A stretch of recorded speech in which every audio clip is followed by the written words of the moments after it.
Hi guys, what's up? My name is Sean Winnie. Today, tara pag-usapan nga natin itong episode ni Secretary Paras. No? Sabi nga rito, episode 105. Dami na. So, dito pala sa title niya, medyo, ano na, oblo entry na ito. Pambabalahura ni Cho Paeng Tulfo. Cho Paeng. May dalawang meaning po kasi yung Cho Paeng eh. So, it's either Tio Paeng, kasi Rafael nga siya, or a different connotation. Anyway, so nakita na po natin ang ating mga kasama dito na nagbigay na ng reaction. Pero ang tumatak sa akin itong post ni Ma'am Joey. Okay? Ano tumatak sa akin? Yung sinabi rito ni Secretary Paras o yung pinost niya rito? Okay. Basahin natin yung sinabi ni Ma'am Joey. Sabi ni Ma'am Joey rito sa kanyang post. Sobrang daming skeleton ni Raffy Tulfo sa closet. This guy should never be in any position of power. 3 years ago, sa isang episode na itimbre mo kay Tulfo na ipinalabas sa News 5 Everywhere, pinagharap ni Raffy ang nirereklamo na si PFC, Raymond Canlaug ng Philippine Army, na di umano ay babaeng pinangakuan niya ng kasal na si Desiree Seraos. Tinawagan ni Serapi si PFC Canlaog upang sagutin ang reklamo ni Seraos. Nakiusap si PFC na mamaya na lang siya magpapaliwanag at sila ay napapunta na sa isang kritikal na lokasyon ng operation. Pinahiya siya ni Serapi at sinabihan na yung mga kasama niya ang critical dahil duwag siya at tumatakbo sa laban. Iiwan lamang daw niya sa ere ang mga kasamahan marahil dahil na gusto siyang ikabit sa pagtanggi niya sa kasal kay Seraos. Later on, PFC Canlaog was reported killed in the encounter with the BIFF. He died fighting the terrorists. Sobrang kapal na mukha ni Raffy Tulfo. Hindi yan dapat magkaroon ng kahit anong national position. It is a mistake that he is in Senate. Ayon po yan kay Ma'am Joey. Okay? Yan, linawin natin. Binasa lang po natin ang post ni Ma'am Joey dito. Okay? Palakihin natin para mas ma-appreciate nyo ng lalo. Ayan. Nag-move lang ako pababa. So, merong 418 comments dito. Sabi ni Daniel Villapa, no vote for Tulfe. Sabi ni Sani Merieles, kung kaya ng dalawang ito ang ginagawa ni Senator Tulfo, may karapatan silang banatan si Tulfo. Maraming natulungan. Tingnan natin yung comment. Tinawanan lang siya. You mean referral help? Sabi ni Rigok. Sabi ni Zaza, maraming natulungan, malaki din ang kita niya dahil naka-vlog lahat ng tulong. Wala sa kalingkingan ng kita niya kaysa sa tulong. Okay? Sabi ni Ryan Oliva, salute to PFC Raymond Canlog. Sabi ni Virgin 21, so pwede palang dalhin ng CP mo sa battlefield. Meron palang signal doon. Tanga naman nito. Pwede po dala-dala namin CP namin sa bundok. May signal naman, hindi naman lahat ng battlefield walang signal. Lol, sa planeta ka po. Shugs. So, alam mo, itong tatlo pa lang na to, no? Ito mula kay Virgin 21 hanggang dito kay HDJ. Makikita mo iba't ibang klase ng tao to. Iba't ibang klase mag-isip. Sabi ni Zeus, tapos yung mga fanatiko, believe sa taong ito, ewan ko na lang. Kagwang, kawawa naman yung sundalo na wala siguro focus sa enkwentro, sa pakikialam ni Raffy kaya nasawi. Azil, mas nakakatakot ka, Raffy Tulfo, tatakbo kang Pangulo ng Bansa. Ayan, sabi ni Emil Torce, sana makahanap ng katapat si Raffy soon. Nako po. Melt. Malay natin, baka si Secretary Paras, kamukha naman ang kapatid niya, no? Kamukha ni Montulfo tong si Secretary Paras eh. Melt, ang hirap kasi ng mga voters dito sa Pilipinas, basta sikat iboboto, kung hindi tinitingnan ng karapatan dapat ba ang pwesto. Excuse me. Sabi ni Ian Manalo, ang nakakalungkot habang nasa battlefield yung gustong interview ni Raffy Tulfo stress yung sundalo sa nangyayari sa buhay niya na hindi naman alam ni Raffy Tulfo kung ano ang dahilan. Oh. Sabi ng Mark, kayong dalawa gusto niyang kumandidato. Bonus din. Tingnan natin sagot ng isa. Cabsec na yan, galing doon. Wago ni Mukol. Pag hindi bida sa Senado, mag-walk out, sabi ni Metal Edge. Bagay yan, ha? Ano rin talaga naman. Ay, sabi ko sa inyo, masarap magbasa ng ano eh. Masarap magbasa ng comment section, tapos yung iba doon, i-ano mo, isi-screenshot mo, then ilalagay mo siya as Exhibit A or Annex A. Diba? Yan. Sino ba kayo? Sabi ni user. Yan. Hindi ganito tratuin ng sundalo na nakikusap ng maayos. Pinatunayan ng sundalo na hindi siya duwag kay Tulfo lang. Ayan. So, basically, napanood na nila itong portion. So, tayo naman manonood. Ito lang pag-uusapan natin. But basically, ito pong episode na to ni Secretary Paras, no, pambabalahuran ni Chopaing Tulfo, episode 105. Ayan. Marami po siyang na-touch na ano rito, na discussion. So basically, isa na dyan yung mga kasama niya sa Senado. Ayan. Tsaka yung sinabi ni Marlica. Dito ko lang nakita yung buong sinabi ni Marlica. Grabe. Anyway, ayan, balik tayo kay Ma'am Joey. Pakinggan natin yung sinabi rito nila Secretary Paras. This is how you lose. Issue na ito. Yung sundalo, hindi siguro na-realize ng sundalo na hindi niya itutuloy yung magpapakasal. Pinipilit ni Tulfo na itong tao, Oh my God. ha? Ituloy yung kasal. Pwede kasal yan may prerogative. May batas naman kung hindi mo na tuloy yung kasal, pwede ka sampahan ng kaso or pwedeng damages. Pero tingnan mo, binabas. Ito clear lang natin, no? Sa totoo lang, guys, pag meron lalaki, nabigyan kayo ng marami na guys jurisprudence tungkol dyan sa promise to marriage. Meron pa nga isang kaso dyan na meron isang lalaki, nangako daw sa isang babae, so nagpa-jerjer siya dun sa guy. Okay? Pag sabi jerjer, may nangyari sa kanila. Okay? Because, sabi ni lalaki, pakakasalan naman daw niya si ate girl. Okay? So, sa madaling salita, itong si ate girl nyo ay nabuntis. Kaka-jerjer nila. Eventually, nag-file po itong si ate girl. Gusto mag-file ni ate girl ng kaso. Yung kaso na yon is about promise to marry. Wala naman pong ganon. Wala naman pong krimen patungkol sa promise to marry. Pero, gaya nga rin sinabi rito ni Secretary Paras, pwede kang magkaso only if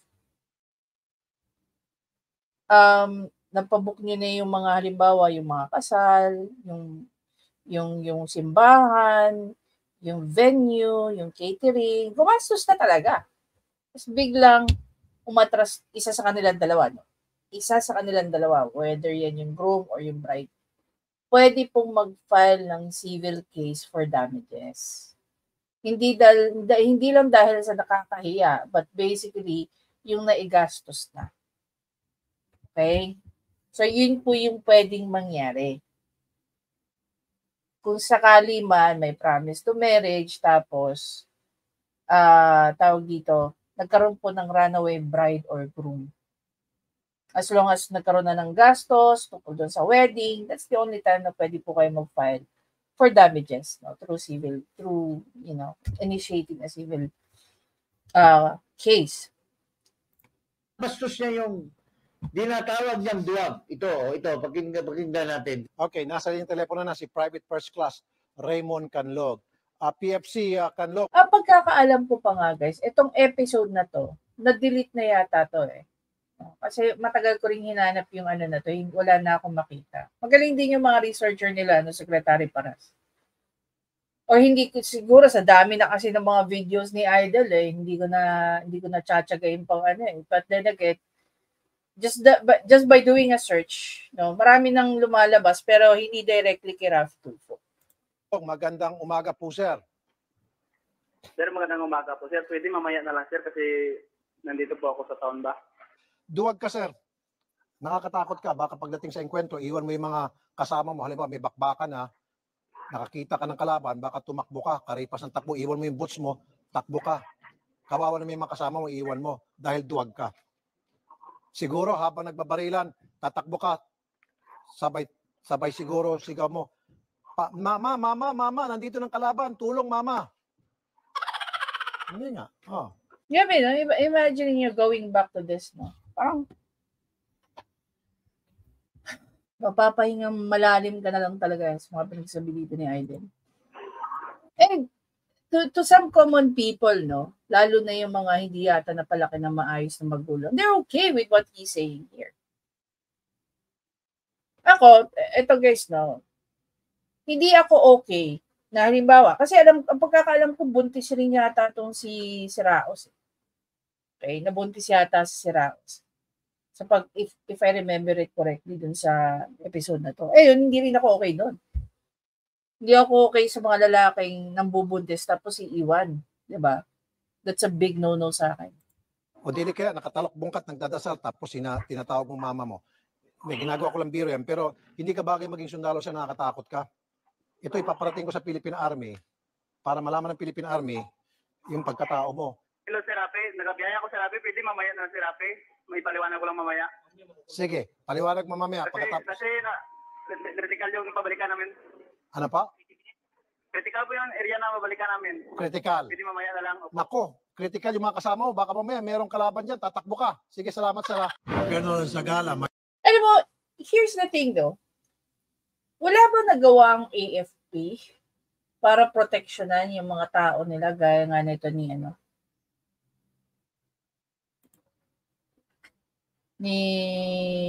Kanlog? Magandang hapon po, sir. Rafi, magandang hapon. Okay, nakarating po sa amin itong malungkot na balita tungkol po kay PFC Raymond Canlog. Ito po ay nireklamo sa amin a couple of weeks ago. Ano bang nangyari sa kanya? Yes, Rafi. Kahapon, nung July 29, about 5:20 ng umaga, itong unit ni itong 57th Infantry Battalion nag-operate, no? Nagkaroon sila ng encounter dito sa Barangay Penditen, Dato sa Libo, Maguindanao, no? Okay. At ito nga ay nag-result sa pagkamatay ng dalawa nating sundalo, no? Ang isa doon si PFC Raymond C. Canlog. Okay. Dahil lang sa kanyang quest na kumita sa programa niya dito sa YouTube. Pinakialaman niya yung buhay ng isang babae at isang lalaki na Sundalo. itong lalaki, sundalo, at magpapakasal pero hindi natuloy. Nagsumbong yung babae, pati tapos hinihikayat niyan kausapin in public yung lalaki na kasalukuyan na nandoon sa gala. Sa battlefield. Sa battlefield. Tapos sinasabi niya, kasi hindi siya pinaunlakan nung sundalo, duwag ka. Para ka sa baby ka ng mama mo. Ganyan. But he didn't realize na dahil doon sa bakbakan, namatay yung in sacrifice for the country, Mr. Tulfo. He died in the line of duty. He died in the line of duty. In the line of fire. Ikaw, ano bang na-contribute mo? Nako po.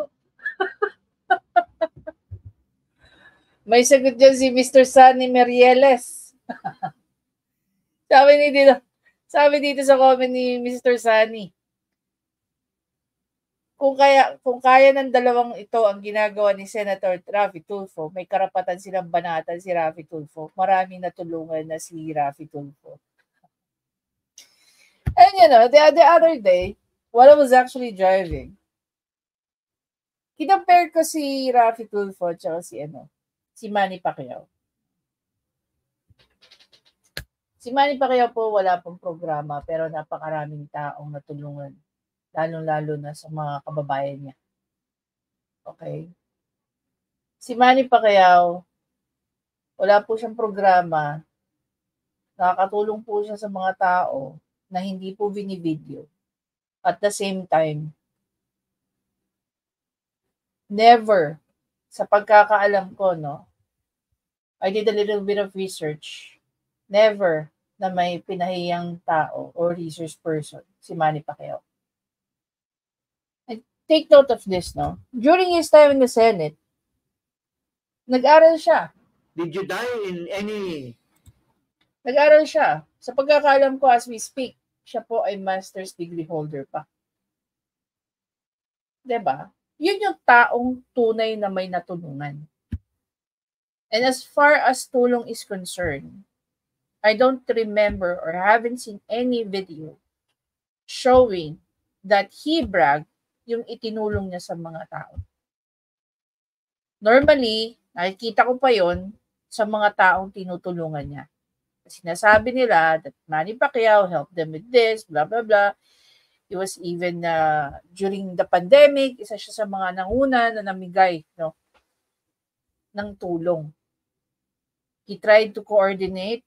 Some of his international friends donated mga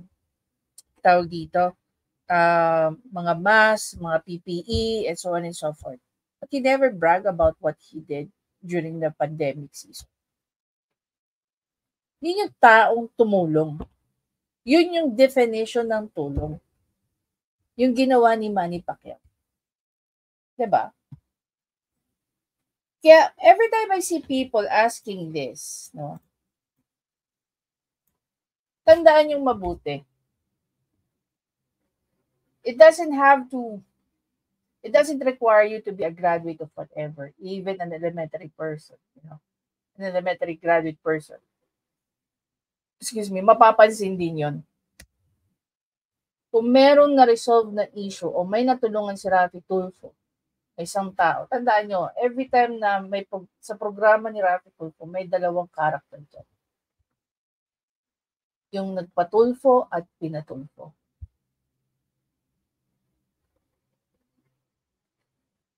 At alam naman natin yan, maraming sa akin before eh. Maraming nagme-message sa akin. Naging kaibigan ko pa nga yung hindi naman kaibigan. More like sabihin na lang natin, I got acquainted dun sa isang konsehal na naging hindi naman mainstay. Naging niya dyan sa programa niya. No? I don't know the person. I don't know them. Pero pag may nakikita rin talaga akong mali, sa mata ko pag mali-mali. Tsaka madalas, it's not always about my opinion. It's always about a process na nababiolate. Okay? Or information na nade-deliver in a very long manner. Kaya tinatama natin, kinokorek natin yung information. Diba? Yung sinasabi niyo may natulungan si Raffy Tulfo, yes, nag-agree naman tayo dyan. We're not going to overlook that. Tinatutulungan siya. Pero habang may natulungan siya, may nag-suffer din. Dahil sa mga pinagsasabi. Diba? One best example, ito na nga pinapakita nila Secretary Paras, diba? Tuloy tayo. Battlefield.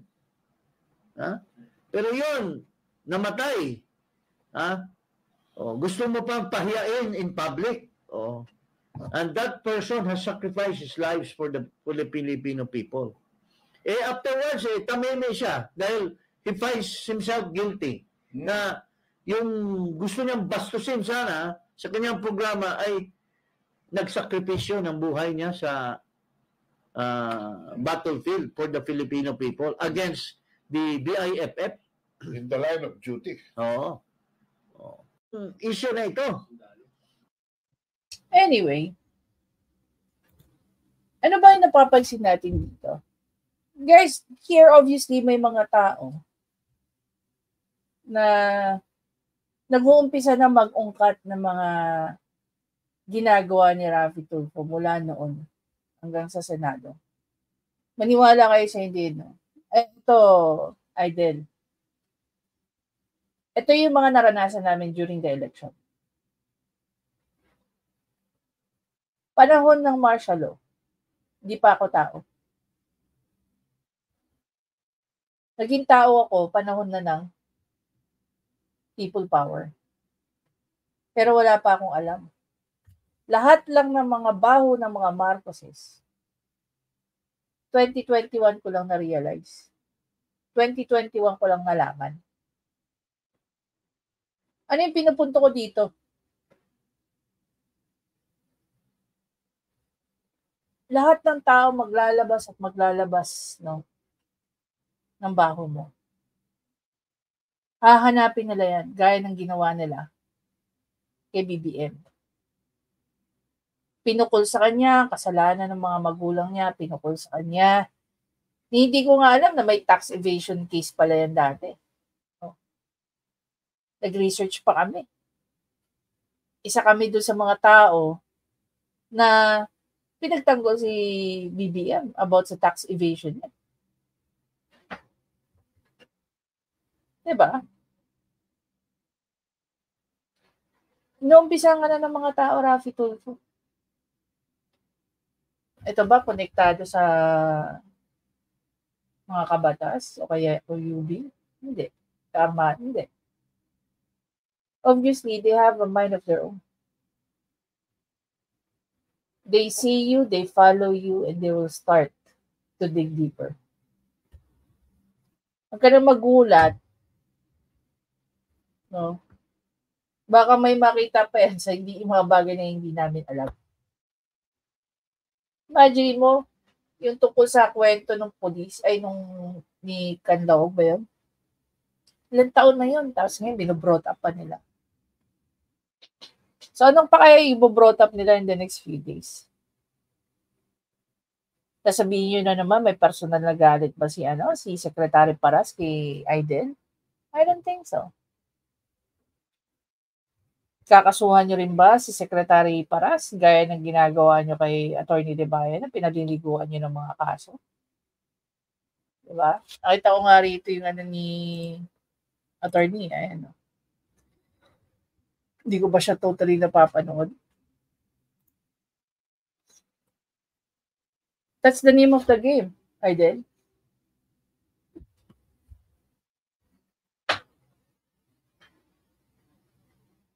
Tapos, napapuzzle pa yung mga tao tungkol sa PCSO. Diba?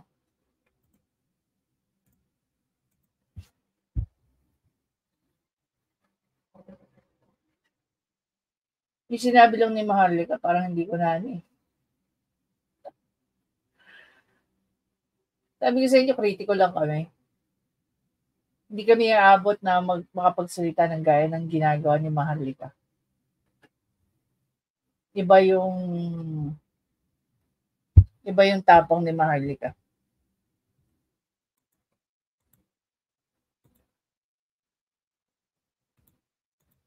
Iba yung salitaan ni Maharlika. Mabibigat. Diba? Meron na nga siyang ni-insinuate doon . So, wag na tayo magulat kung isa si Rafi Tulfo sa magkakaso kay Maharlika. Pero, ang problema, ano kayang hawak ni Maharlika naman laban kay Rafi Tulfo? Sabi naman niya binubukan niya raw bibig niya, may ebidensya siya. So, let's see. Anyway guys, again, maraming salamat sa panonood. Please don't forget to subscribe, like, and comment. Sa tingin nyo ba, sa mga susunod na mga episode ng Iparash kay Paras, diba? Patuloy nilang i-highlight si Idol dyan.